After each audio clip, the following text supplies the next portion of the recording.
ছাত্রছাত্রী, আশা করছি তোমাদের পড়াশোনা খুবই ভালো হচ্ছে। অনেক দিন থেকে আমাকে অনেকে রিকোয়েস্ট করছিল যে ইতিহাসের লাস্ট মিনিট সাজেশন দেওয়ার জন্য। সত্যি বলতে আমি সময় পাচ্ছিলাম না, সময় হয়ে ওঠেনি আমার। তো আজকে আমি তোমাদের জন্য ইতিহাসের কিছু প্রশ্ন নিয়ে এসেছি, যা কিন্তু এই বছর উচ্চ মাধ্যমিক পরীক্ষার জন্য খুবই গুরুত্বপূর্ণ। তো বেশি সময় নষ্ট করব না, তো শুরু করব। তার আগে সবার কাছে একটা ছোট্ট রিকোয়েস্ট, যদি এখনও চ্যানেলটি সাবস্ক্রাইব না করে থাকো তাহলে অবশ্যই সাবস্ক্রাইব করে পাশে থেকো, এবং যারা চ্যানেলে নতুন এসেছো তো তারাও সাবস্ক্রাইব করে পাশে থেকো। কেমন? তো চলো আমরা শুরু করি। তার আগে আরেকটি কথা বলি যে আমি তোমাদের প্রথমে কিছু প্রশ্নের লিস্ট দেব, কিছু প্রশ্ন দেব, ঠিক আছে? তারপরেও সবার শেষে সেখান থেকে আবার কিছু অতি গুরুত্বপূর্ণ কয়েকটি প্রশ্ন তোমাদেরকে আমি বলবো, যেগুলো তোমরা খুব ভালো মতো মুখস্থ করবে। কেমন? তো তোমরা সবাই রেডি হয়ে যাও, রেডি হয়ে খাতা কলম নিয়ে বসে পড়ো। তো আমরা শুরু করি, চলো। দেখো, প্রথম অধ্যায় থেকে শুরু করব, সেটি হচ্ছে অতীত স্মরণ। তো সেখান থেকে আমি 4টা প্রশ্ন বের করেছি। হ্যাঁ, তো সেগুলো হচ্ছে, প্রথম প্রশ্ন যেটা পড়বে সেটি হচ্ছে, পেশাদারি ইতিহাস বলতে কি বোঝো?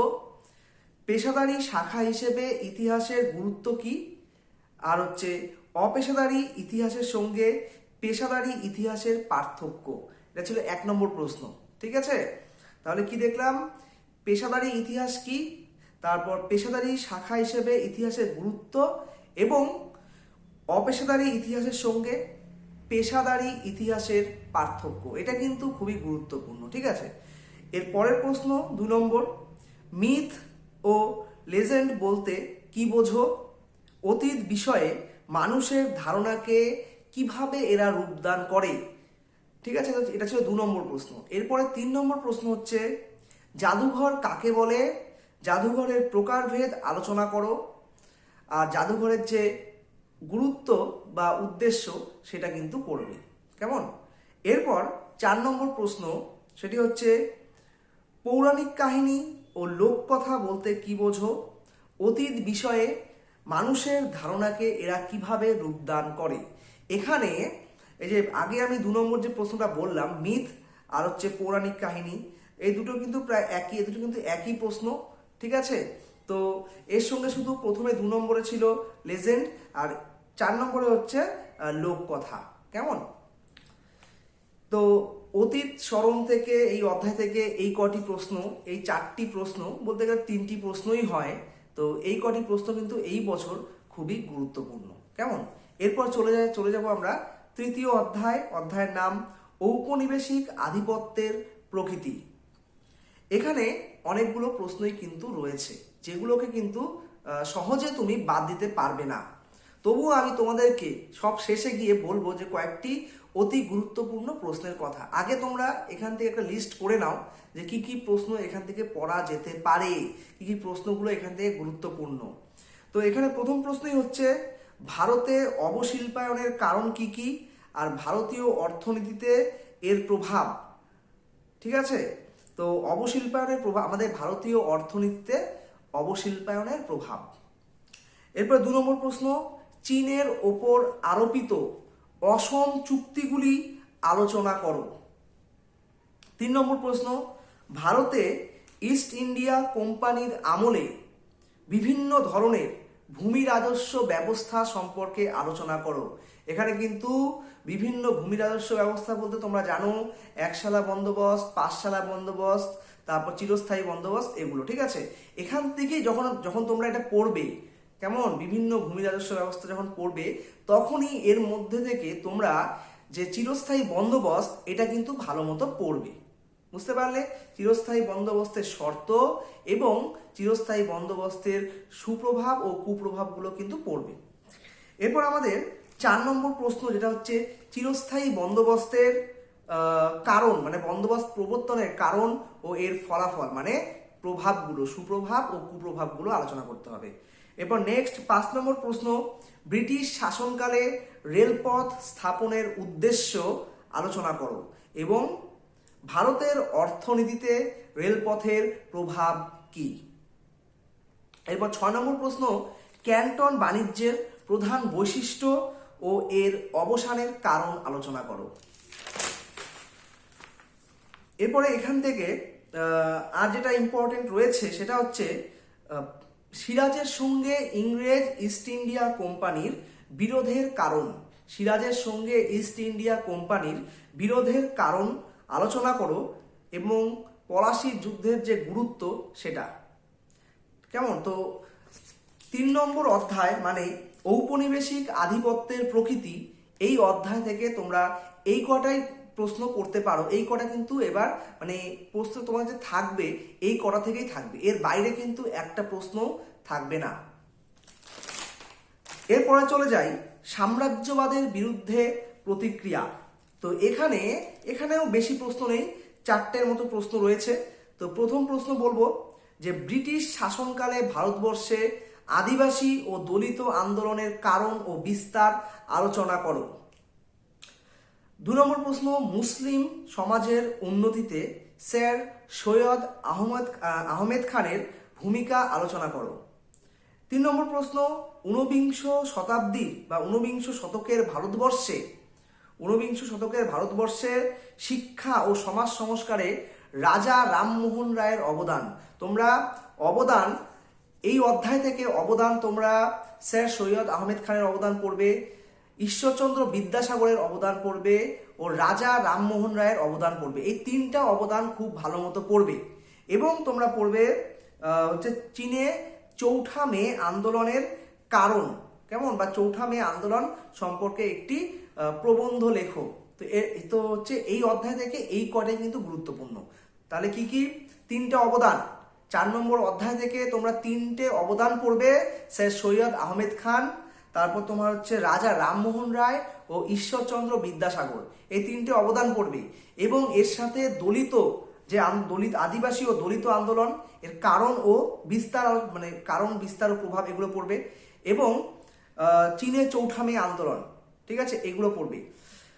তোমরা একটা কাজ করতে পারো, আমি জাস্ট তোমাদেরকে একটা জিনিস বলবো। দেখো গ্রুপ এ থেকে, যে গ্রুপ এ বা বিভাগ কয়ে আমার এই 3টে অধ্যায় থেকে মানে ফার্স্ট, থার্ড আর ফোর্থ, এই 3টে চ্যাপ্টার থেকে কিন্তু গ্রুপ এতে থাকবে। তো তোমরা একটা কাজ করতে পারো, মানে রিডিউস সিলেবাসকে আরো রিডিউস করে দিতে পারো। কিভাবে?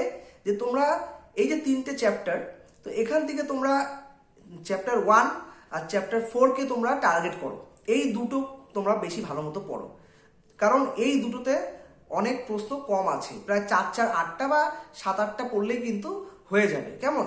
সেক্ষেত্রে তোমরা 3 নম্বর চ্যাপ্টারটা একটু স্কিপ করলেও করতে পারো। সেক্ষেত্রে একটু রিস্ক হয়ে যায় যদিও, তবুও বলবো যে তোমরা কিন্তু চাইলে 3 নম্বর চ্যাপ্টারটা একটু কম জোর দিয়ে 1 আর 4 নম্বর অধ্যায়টা খুব ভালো মতো পড়তে পারো, কারণ এখানে তোমার প্রশ্নের সংখ্যা খুবই কম।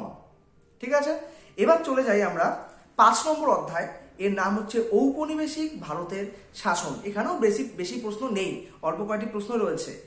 এখানে প্রথম প্রশ্ন সেটা হচ্ছে 1929 খ্রিস্টাব্দে মিরাট ষড়যন্ত্র মামলার পটভূমি আলোচনা করো। এই মামলার তাৎপর্য কি? তাহলে 1929 খ্রিস্টাব্দের মিরাট ষড়যন্ত্র মামলা কিন্তু গুরুত্বপূর্ণ। 2 নম্বর প্রশ্ন, 50-এর মন্বন্তরের কারণ ও ফলাফল আলোচনা করো। 50-এর মন্বন্তরের কারণ ও ফলাফল আলোচনা করো। 3 নম্বর প্রশ্ন, রাওলাট আইনের শর্তাবলী উল্লেখ করো। এই আইনের বিরুদ্ধে জনগণের প্রতিক্রিয়া কি ছিল আলোচনা করো। 3 নম্বর গেল, 3 নম্বর তাহলে রাওলাট আইন গেল। আর 4 নম্বর যেটা রয়েছে সেটা হচ্ছে 1919 খ্রিস্টাব্দের ভারত শাসন আইনের শর্তাবলী ও ত্রুটি বিচ্যুতি উল্লেখ করো। এরপরে এই অধ্যায়ের 5 নম্বর প্রশ্ন সেটি হচ্ছে জালিয়ানওয়ালাবাগের হত্যাকাণ্ডের প্রেক্ষাপট কি? এই হত্যাকাণ্ডের বিবরণ দাও এবং ভারতীয়দের প্রতিক্রিয়া কি ছিল। তাহলে 5 নম্বর অধ্যায় থেকে 5টি গুরুত্বপূর্ণ প্রশ্ন আমরা পেলাম। ঠিক আছে, এরপর 6 নম্বর অধ্যায় সেটি হচ্ছে দ্বিতীয় বিশ্বযুদ্ধ ও উপনিবেশবাদ। এখানেও বেশি প্রশ্ন নেই। তো প্রথম প্রশ্ন সেটা পড়বে যে 1942 খ্রিস্টাব্দের ভারত শাসন আইনের বা আইন সম্পর্কে একটি প্রবন্ধ, বা ভারত শাসন আইন সম্পর্কে ভারত শাসন আইনকে বলছি, ভারত ছাড়ো আন্দোলন, হ্যাঁ সরি 1942 খ্রিস্টাব্দের ভারত ছাড়ো আন্দোলন সম্পর্কে আলোচনা করো। এরপর 2 নম্বর হচ্ছে ক্রিপস কেন ভারতে এসেছিল, এই ক্রিপস মিশনের প্রস্তাবগুলি আলোচনা করো। এরপর 3 নম্বর প্রশ্ন আমাদের ভারতের স্বাধীনতা সংগ্রামে সুভাষচন্দ্র বসু ও আজাদ হিন্দ বাহিনীর অবদান আলোচনা করো। এরপরে 4 নম্বর প্রশ্ন আমাদের ইন্দোনেশিয়ার জাতীয়তাবাদী আন্দোলনে সুকর্ণের ভূমিকা কি? ইন্দোনেশিয়ার জাতীয়তাবাদী আন্দোলনে সুকর্ণের ভূমিকা কি? আর লাস্ট প্রশ্ন নৌবিদ্রোহের কারণ ও ফলাফল আলোচনা করো। এবং লাস্টে আরেকটা হতে পারে, সেটি হচ্ছে তোমার ভিয়েতনাম, হোচিমিনের নেতৃত্বে ভিয়েতনামের স্বাধীনতা সংগ্রামের বিবরণ দাও। তো এই 6 অধ্যায় থেকে মূলত 6টি প্রশ্ন, ঠিক আছে? তো দেখো, তো এখানে কিন্তু অনেকগুলো প্রশ্ন হয়ে যাচ্ছে। তোমরা কিন্তু চাইলে, আমি যেটা বলছি যে গ্রুপ এ থেকে 1 নম্বর অধ্যায়, 3 নম্বর অধ্যায় আর 4 নম্বর অধ্যায় থেকে প্রশ্ন হবে। তো সেক্ষেত্রে তোমরা 3 নম্বর অধ্যায়কে স্কিপ করেও পড়তে পারো, সেক্ষেত্রে একটু রিস্ক হয়ে যায়, ঠিক আছে? কিন্তু যেগুলো প্রশ্ন আমি বললাম থাকবে তো এখান থেকে, এর বাইরে কিন্তু প্রশ্ন থাকার সম্ভাবনা খুবই কম, কেমন? আর 6, 5 আর 6 অধ্যায় তো পড়তে হবেই, আর এখানে বেশি কিন্তু প্রশ্ন নেই। যেগুলো প্রশ্ন বলা হলো সেগুলোই ইম্পর্টেন্ট।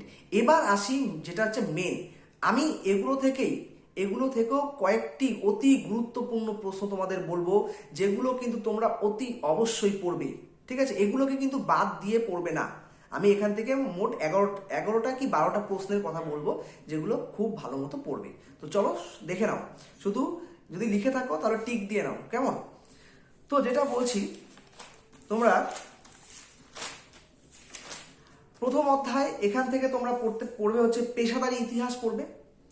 1 নম্বর, 2 নম্বর আর 3 নম্বর প্রশ্ন কিন্তু পড়বে, ঠিক আছে? 1, 2, 3 এই 3টে প্রশ্ন, মানে পেশাদারি ইতিহাস, মিথ ও লেজেন্ড এটি পড়বে, আর হচ্ছে জাদুঘর, এই 3টি খুব ভালো মতো পড়বে।